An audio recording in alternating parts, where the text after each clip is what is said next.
부처님께서는 삶을 정리해 주지 않으셨습니다.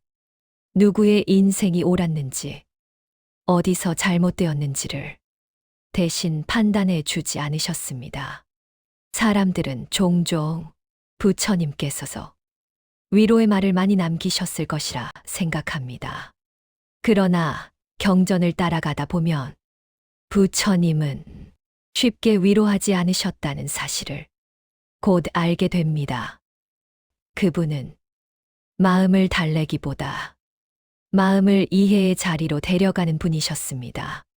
삶이 힘들다고 말하는 이에게 괜찮다고 말하지 않으셨고, 삶이 복잡하다고 말하는 이에게 단순하게 생각하라고 말하지 않으셨습니다. 대신 삶을 바라보는 눈을 조용히 바꾸어 주셨습니다.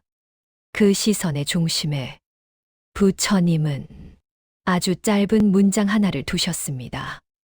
이것이 있음으로 저것이 있고, 이것이 사라짐으로 저것이 사라진다. 이 문장은 설명처럼 들리지만 사실은 판단을 멈추게 하는 문장입니다. 우리는 살면서 끊임없이 삶을 평가합니다. 이 선택이 옳았는지, 저 결정이 틀렸는지, 지금의 내가 과거의 나보다 나은지, 혹은 더 나빠졌는지를 따집니다.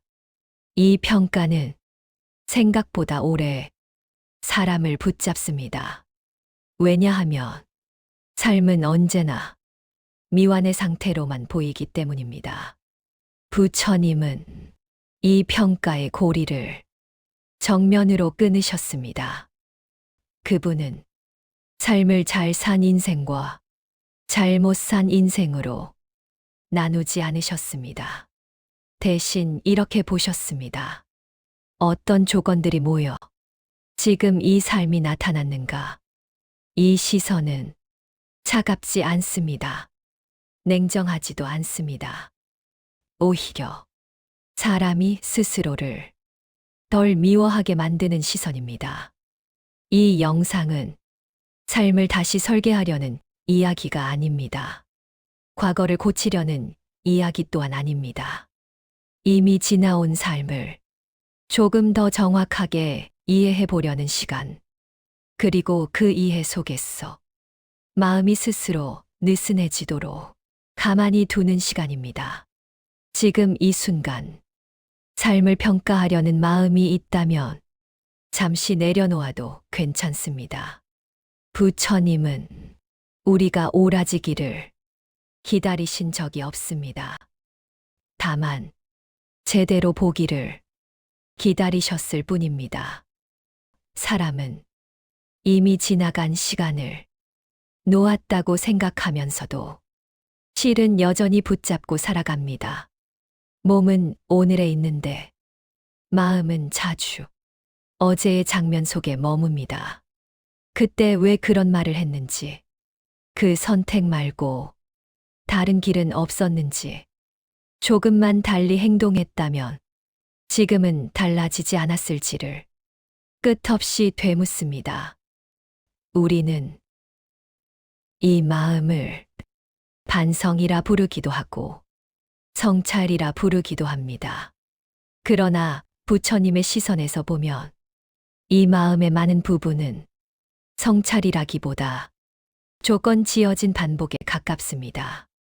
과거가 떠오르는 데에는 언제나 이유가 있습니다.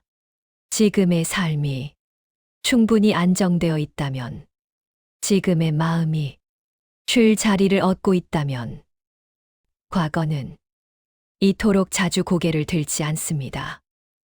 과거는 과거에 있기 되살아나는 것이 아닙니다. 과거는 현재의 조건이 불안할 때 힘을 얻습니다. 부처님은 사람들이 과거에 사로잡혀 있는 모습을 보며 그 사람의 의지가 약하다고 말씀하지 않으셨습니다. 대신 이렇게 보셨습니다. 지금 이 마음이 머물 곳을 잃었구나. 연기의 가르침은 여기서 시작됩니다. 과거를 떠올리는 마음 역시 스스로 생겨난 것이 아닙니다. 그 마음을 떠받치고 있는 조건이 있습니다. 외로움, 불안, 후회가 쌓인 시간, 혹은 지금의 삶이 자기 자신에게 충분히 설명되지 않을 때 이 조건들이 모이면 과거는 마치 해결되지 않은 문제처럼 다시 나타납니다. 그래서 부처님은 과거를 없애려 하지 않으셨습니다. 잊으라고도 하지 않으셨습니다. 그분은 과거를 떠올리는 마음을 비난하지 말라고 하셨습니다. 왜냐하면 비난은 또 다른 조건을 만들기 때문입니다. 왜 나는 아직도 이러는가? 왜 나는 이렇게 약한가? 이 생각들은 과거를 약하게 만들지 않습니다. 오히려 과거를 붙잡는 조건을 더 단단하게 만듭니다. 연기는 이 지점에서 아주 중요한 전환을 제시합니다. 과거를 놓기 위해 과거와 싸우지 말라는 것입니다. 대신 지금 이 순간의 조건을 조용히 살펴보라는 것입니다. 지금의 마음은 어디에 기대고 있는가? 지금의 생각은 무엇을 필요로 하고 있는가? 이 질문은 과거를 밀어내지 않습니다. 다만 현재를 단단히 바라보게 합니다. 부처님께서 보신 것은 시간의 문제가 아니라 조건의 문제였습니다. 과거가 사라지지 않는 이유는 시간이 충분히 흐르지 않아서가 아닙니다. 지금 이 순간의 조건이 아직 변하지 않았기 때문입니다. 이 사실을 이해하면 사람은 자신을 덜 다그치게 됩니다. 왜 아직도 이 기억이 남아있을까라는 질문 대신 지금의 나는 무엇이 부족한가를 묻기 시작합니다. 이 질문은 사람을 공격하지 않습니다.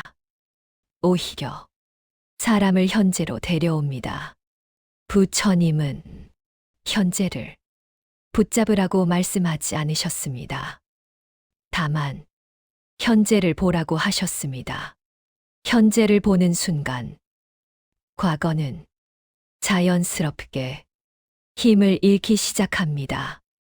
왜냐하면 과거는 지금의 조건이 허락할 때만 살아있기 때문입니다.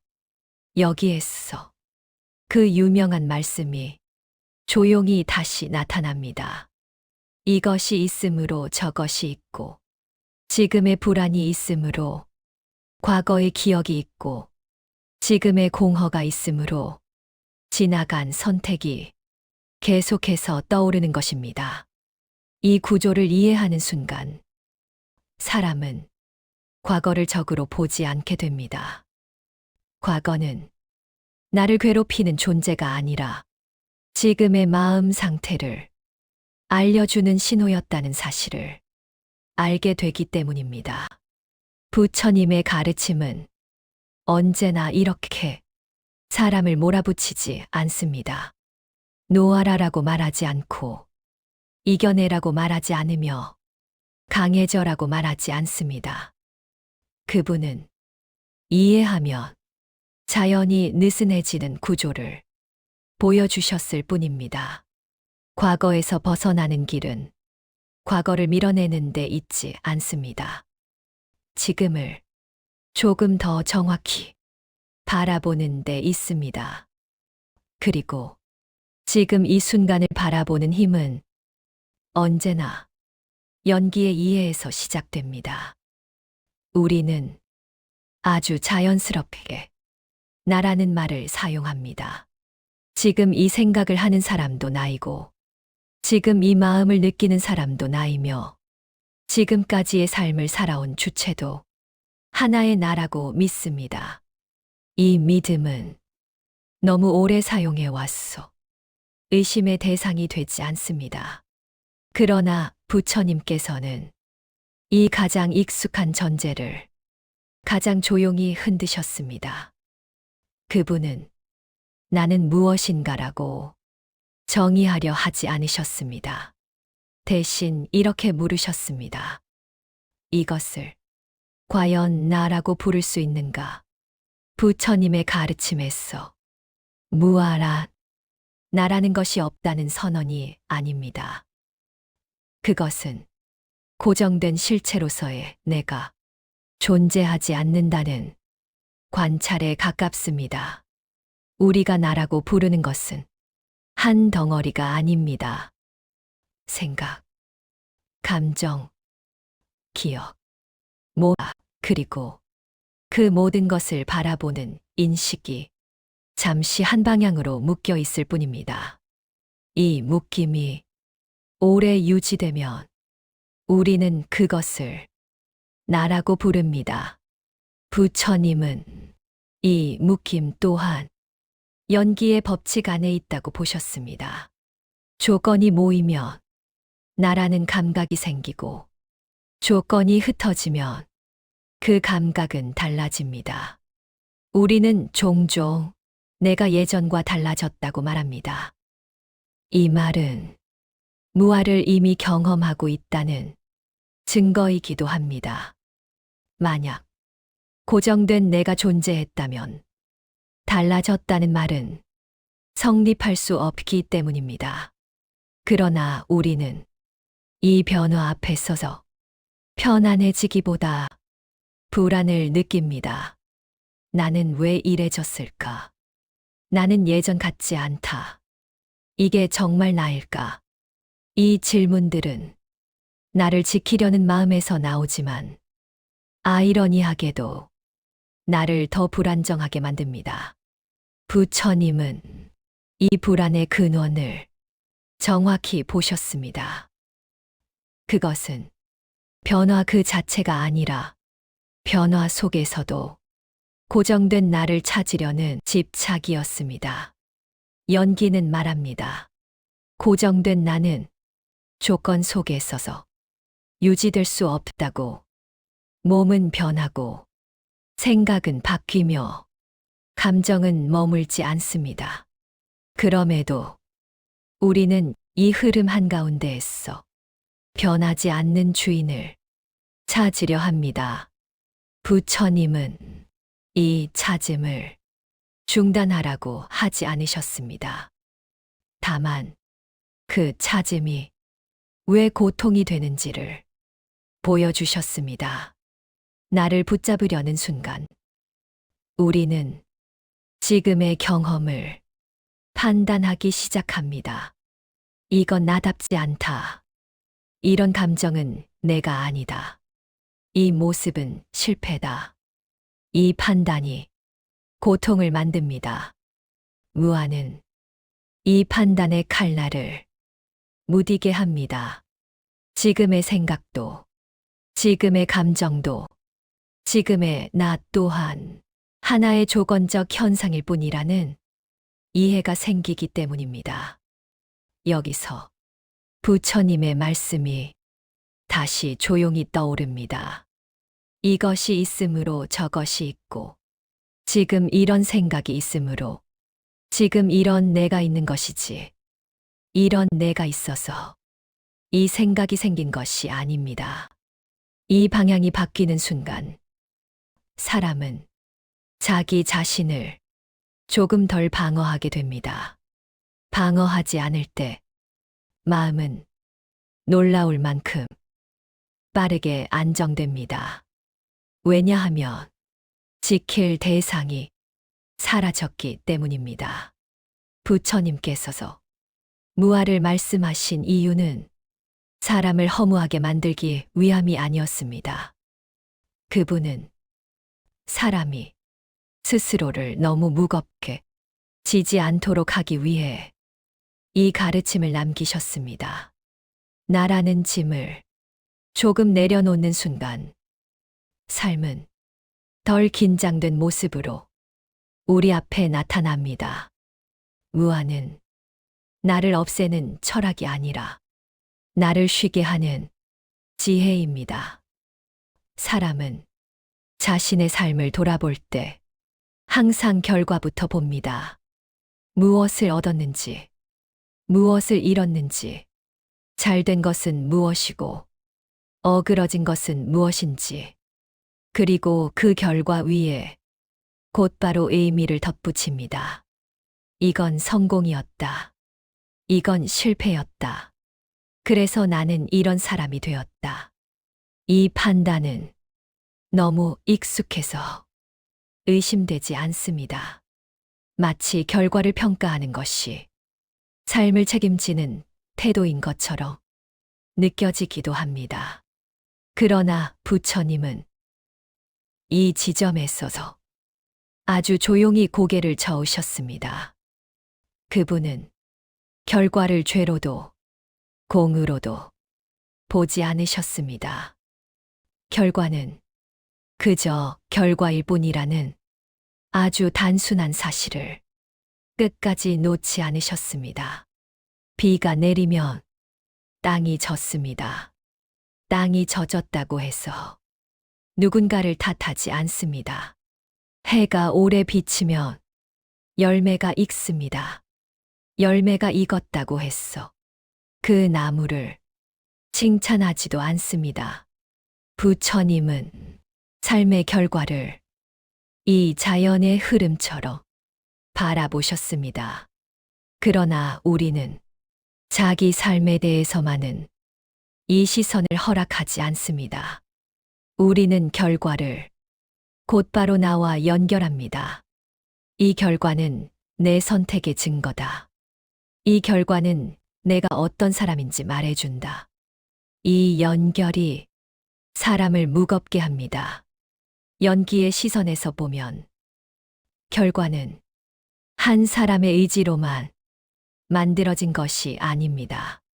그 선택을 하게 만든 상황, 그 선택 말고는 다른 길을 보지 못하게 했던 환경, 그때의 감정과 두려움, 그리고 수많은 우연과 조건들, 이 모든 것이 겹쳐졌을 때 하나의 결과가 드러났을 뿐입니다.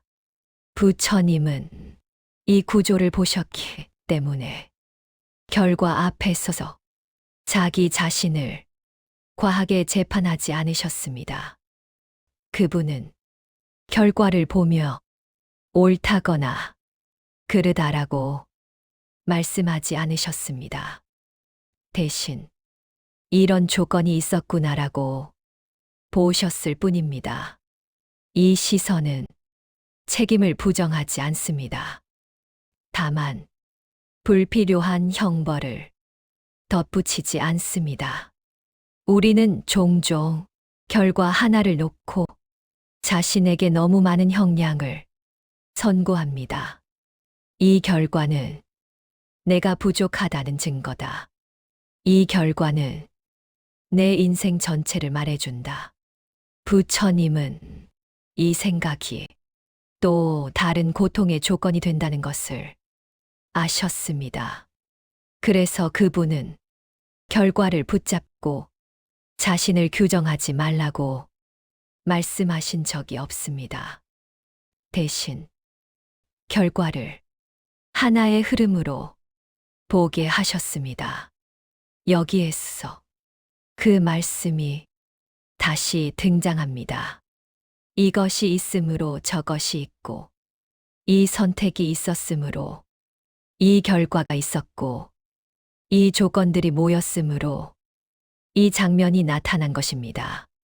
그 이상도 그 이하도 아닙니다. 이 이해가 깊어지면 사람은 결과를 보며 자신을 공격하지 않게 됩니다.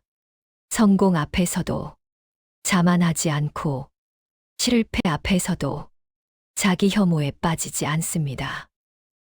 그저 이 결과가 어떤 조건에서 나왔는지를 차분히 바라볼 수 있게 됩니다. 부처님의 지혜는 결과를 없애는 데 있지 않습니다. 결과에 붙는 의미의 무게를 덜어내는 데 있습니다. 삶이 가벼워지는 순간은 결과가 사라질 때가 아니라 결과를 대하는 마음이 바뀔 때 찾아옵니다. 그리고 그 변화는 연기의 이해에서 자연스럽게 시작됩니다. 여기까지가 연기라는 시선이 삶을 바라보는 눈으로 자리 잡아가는 과정입니다. 이제부터는 이 시선이 실제 마음의 움직임과 삶의 무게를 어떻게 풀어내는지를 살펴보게 됩니다. 사람은 종종 자신의 마음을 고치려 합니다. 불안을 없애려 하고 두려움을 잠재우려 하며 집착을 내려놓으려 애씁니다. 그러나 부처님은 마음을 직접 다루려 하지 않으셨습니다. 그분은 마음보다 한 걸음 뒤에 있는 것을 보셨습니다. 바로 조건이었습니다. 연기의 가르침은 아주 분명하게 말합니다. 마음은 홀로 생겨나지 않는다고. 어떤 생각도, 어떤 감정도 그 자체로 갑자기 나타나는 일은 없습니다. 반드시 그 마음을 가능하게 한 조건이 있습니다. 불안은 불안해질 만한 조건 위에서 생기고, 집착은 붙을 수밖에 없는 조건 속에서 자라납니다. 부처님은 이 사실을 보셨기 때문에 마음을 억지로 바꾸려 하지 않으셨습니다. 그분은 왜 아직도 이 마음을 버리지 못했는가라고 묻지 않으셨습니다. 대신 이 마음은 어떤 조건 위에 놓여 있는가를 함께 바라보셨습니다. 이 질문은 사람을 다그치지 않습니다. 오히려 사람을 이해의 자리로 데려옵니다. 조건을 바라보기 시작하면 아주 작은 변화가 눈에 들어옵니다.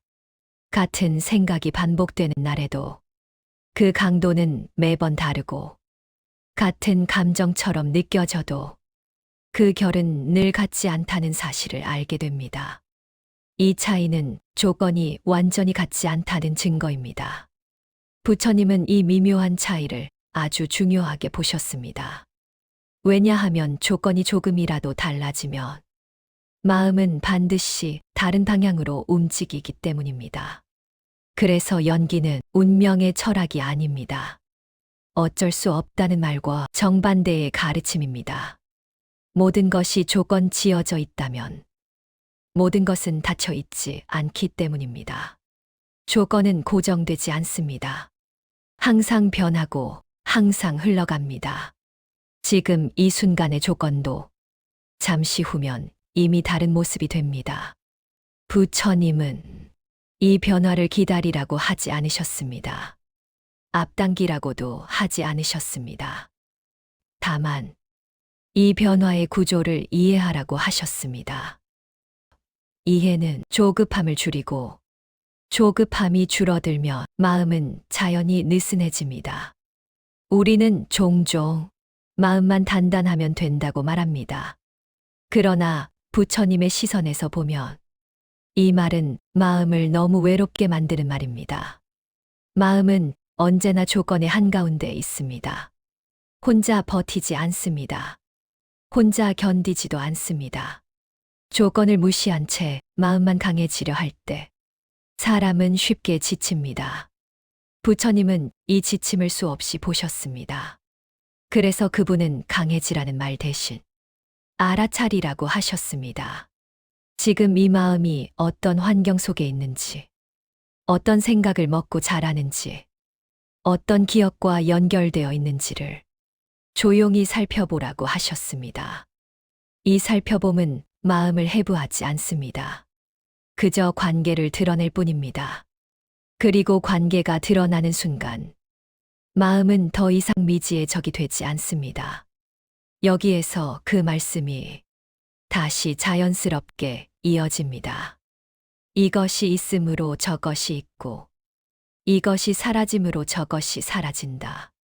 이 긴장이 있음으로 이 불안이 있고, 이 집착을 떠받치는 조건이 느슨해지면 집착도 함께 약해집니다. 이 흐름을 이해하는 사람은 마음을 조종하려 하지 않습니다. 마음을 통제하려 들지도 않습니다. 대신 마음을 둘러싼 환경을 조금 더 정직하게 바라보게 됩니다. 그 시선 속에서 마음은 억지로 바뀌지 않아도 이미 변하고 있다는 사실을 알게 됩니다. 부처님의 가르침은 즉각적인 해답을 주지 않습니다. 그러나 지속 가능한 평정을 남깁니다. 조건을 이해하는 사람은 더 이상 자기 마음을 적으로 보지 않습니다. 그 마음 역시 이해받기를 기다리는 하나의 현상이었음을 알게 되기 때문입니다. 사람의 마음을 오래 붙잡는 감정이 있습니다. 후회와 원망입니다. 후회는 이미 지나간 시간을 향해 있고, 원망은 이미 바꿀 수 없는 대상에게 머뭅니다. 이 두 감정은 미래를 바꾸지 못하면서도 현재를 무겁게 합니다. 그래서 사람들은 후회하지 말자고 다짐하고 원망을 내려놓아야 한다고 스스로를 설득합니다. 그러나 부처님은 이 감정들을 억지로 끊어내려 하지 않으셨습니다. 그분은 후회와 원망이 왜 이렇게 오래 머무는지를 먼저 보셨습니다. 연기의 시선에서 보면 후회와 원망은 성격의 문제가 아닙니다. 의지의 부족도 아닙니다. 그 감정들이 계속 살아있는 데에는 분명한 조건이 있습니다. 후회가 강해질 때를 조용히 살펴보면 공통점이 있습니다. 지금의 삶이 자기 자신에게 충분히 설명되지 않을 때, 현재가 불안정하다고 느껴질 때, 마음이 기댈 자리를 잃었을 때, 후회는 갑자기 힘을 얻습니다. 원망도 마찬가지입니다. 원망은 타인을 향한 공격처럼 보이지만, 실은 자신을 보호하려는 마음이 길을 잃었을 때 나타나는 감정입니다. 부처님은 이 감정들을 나쁘다고 부르지 않으셨습니다. 다만, 이 감정은 어떤 조건 위에 놓여 있는가를 끝까지 보셨습니다. 연기는 말합니다. 후회는 과거 그 자체에서 오지 않는다고. 원망도 타인 그 자체에서 오지 않는다고. 지금 이 순간의 조건이 그 감정을 살게 하고 있을 뿐이라고. 이 이해가 생기는 순간, 사람은 후회와 싸우지 않게 됩니다. 왜 아직도 이러는가라고 자신을 다그치지 않고 이 감정은 없어져야 한다고 명령하지도 않습니다. 대신 이렇게 바라보게 됩니다. 아, 지금의 내가 많이 지쳐 있구나. 지금의 마음이 쉴 곳을 찾고 있구나. 이 시선은 감정을 밀어내지 않으면서도 그 감정에 끌려가지 않게 합니다. 부처님께서 말씀하신 사라진다는 것은 억지로 제거된다는 뜻이 아닙니다. 조건이 느슨해질 때 자연스럽게 힘을 잃는다는 뜻입니다. 밤이 깊어도 해를 밀어낼 필요는 없습니다. 해는 조건이 갖추어지면 스스로 떠오릅니다. 후회와 원망도 이와 다르지 않습니다. 지금의 조건이 조금만 달라져도 그 감정들은 같은 힘으로 머물지 못합니다. 이 지점에서서 그 말씀이 다시 조용히 드러납니다. 이것이 사라짐으로 저것이 사라진다. 지금의 불안이 조금 누그러지면 과거를 붙잡는 힘도 함께 약해집니다. 지금의 삶이 조금만 안정되면 원망은 머물 이유를 잃습니다. 이것은 시간이 해결해 주는 일이 아니라 조건이 변하면서 자연스럽게 일어나는 일입니다. 부처님은 이 구조를 아셨기 때문에 사람에게 용서를 강요하지 않으셨습니다. 용서는 명령으로 이루어지지 않습니다. 이해가 깊어질 때 저절로 나타나는 결과입니다. 후회와 원망이 조금 약해졌다면 그것은 당신이 옳아졌기 때문이 아니라 조건이 조금 달라졌기 때문입니다. 이 이해는 사람을 겸손하게 만들고 동시에 사람을 가볍게 합니다.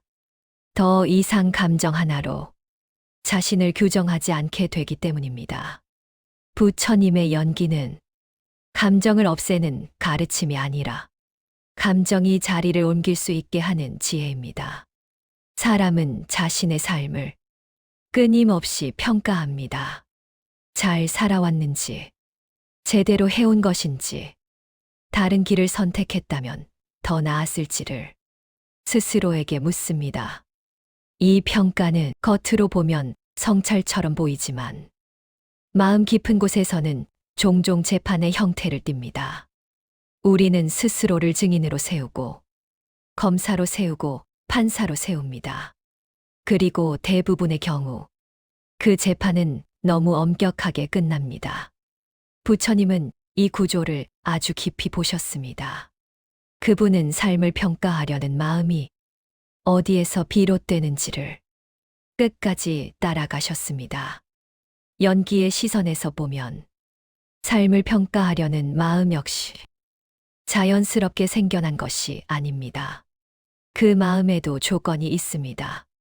삶을 통제하고 싶을 때, 삶이 설명되지 않을 때, 우연과 불확실성을 견디기 어려울 때, 사람은 평가를 통해 안정감을 얻으려 합니다. 이건 잘못된 삶이다. 이건 실패한 인생이다.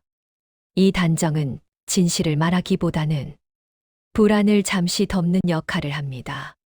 부처님은 이 단정이 또 다른 괴로움의 씨앗이 된다는 것을 아셨습니다. 왜냐하면 삶은 단정될 수 있는 구조가 아니기 때문입니다. 연기의 관점에서 보면 삶은 항상 조건 속에서 나타났다가 조건 속으로 사라지는 과정일 뿐입니다. 과정에는 최종 판결이 없습니다. 그쵸? 지금까지 이런 흐름이 있었고, 지금은 또 다른 흐름이 이어지고 있을 뿐입니다. 이 이해가 깊어질수록 사람은 자신의 삶을 보고서처럼 정리하지 않게 됩니다. 나는 이런 사람이다. 내 인생은 이렇다. 이 말들이 점점 줄어듭니다. 대신 이렇게 말하게 됩니다. 그때는 그럴 조건이 있었다. 지금은 또 다른 조건 위에 있다. 이 말에는 자기 변명도 없고 자기 비난도 없습니다. 부처님께서 보신 지혜의 모습은 바로 이 지점에 있었습니다. 지혜란 삶을 잘 설명하는 능력이 아니라 삶을 덜 재판하는 능력이었습니다. 삶을 평가하지 않게 되면 사람은 현재에 머물 수 있게 됩니다. 과거를 증거로 끌어오지 않고 미래를 판결로 앞당기지 않은 채 지금 이 순간을 있는 그대로 바라볼 수 있게 됩니다. 이때 마음은 놀라울 만큼 고요해집니다. 고요는 아무 일도 없는 상태가 아니라 불필요한 판단이 멈춘 상태입니다. 부처님은 이 고요를 깨달음이라 부르지 않으셨습니다. 그분은 이 고요를 자연스러운 상태로 되돌아간 것이라 보셨습니다. 이제 다시 처음의 말씀으로 돌아가 보겠습니다. 이것이 있음으로 저것이 있고, 이것이 사라짐으로 저것이 사라진다. 이 문장은 차갑게 들릴 수도 있습니다. 마치 감정이 배제된 이론처럼 느껴질 수도 있습니다. 그러나 부처님께서 이 말씀을 남기신 이유는 사람을 멀어지게 하기 위함이 아니었습니다. 오히려 사람이 스스로를 조금 덜 몰아붙이게 하기 위함이었습니다. 이 말씀은 삶을 가볍게 여기라는 말이 아닙니다. 삶을 포기하라는 말도 아닙니다. 이 말씀은 삶을 혼자서 짊어지지 말라는 아주 깊은 배려의 표현입니다. 당신의 삶은 당신 혼자 만든 것이 아닙니다. 수많은 조건, 보이지 않았던 상황, 당시의 마음과 두려움, 그리고 우연처럼 보였던 인연들이 함께 만들어온 흐름이었습니다.